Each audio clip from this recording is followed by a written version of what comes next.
Welcome back to the channel, guys. Today I'll be taking a look at the RTX 5080 versus the RTX 4090. Now we all know the RTX 4090 is faster than the 5080 and it's positioned in the market to be that way in terms of price, but the RTX 5080 turns out to be a decent overclocker, and it begs the question, just how much of a gap can you close if you can get a decent overclock? So for this video, I'll be using my Pcie Suprim X, which comes factory overclocked, but it's not a massive one. And I'll also be using the PNY RTX 5080 Triple Fan OC. And I'll be doing an overclock. So these are the settings I'm going to be using. I just want to make it clear, these are my settings. I'm not saying this is a stable setting for everyone. All cards are different, so you may be able to do more, you may be able to do less. So please don't just copy my settings and expect everything to be fine. So first thing I do is I increase my power limit to 110%. Now, depending on the model of card, you may not be able to increase the power limit. You may be able to go further. It all depends on what card you have. I don't touch the voltage. I do put the core clock up by 375 megahertz. And the memory on this card is actually very tunable. I was able to max out the slider at 2000 megahertz, and I've had no issues, no artifacting, no lockups, no crashes. So for me so far, it's been very, very stable. Now I just want to make one other statement as well. This PNY card has amazing cooling, some of the best cooling I've seen in terms of how loud it is and how much it can cool. So if you do get a chance to buy this model, definitely consider it. So anyway, I'm going to jump into some benchmarks now, and I'll just come back at the end with a conclusion.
Come take a look.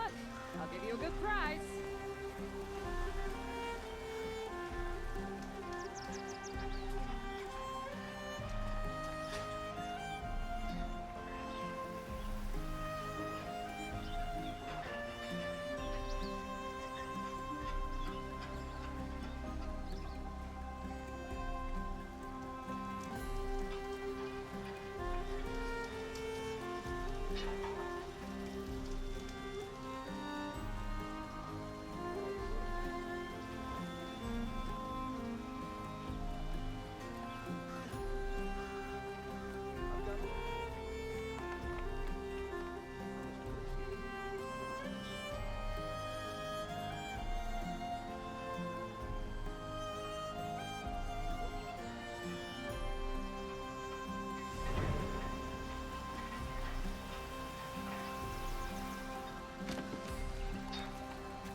So after 6 games, it's clear that the RTX 4090 is definitely the faster card, even at stock settings. An overclocked RTX 5080 will close the gap somewhat, but not enough to overcome an RTX 4090. There was that small victory in Far Cry 6 by 3 FPS, but there were some games that the difference was pretty close, like Black Myth Wukong I believe was only 4 FPS. Cyberpunk 2077 was around 6 to 7 FPS, but there are some games where it's over 17 FPS, so there is a bit of variance there.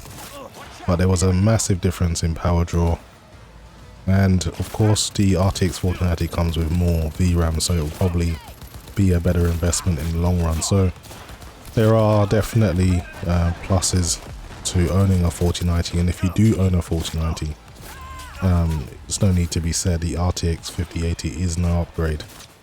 But I just want to show you guys what you can expect from an overclocked RTX 5080.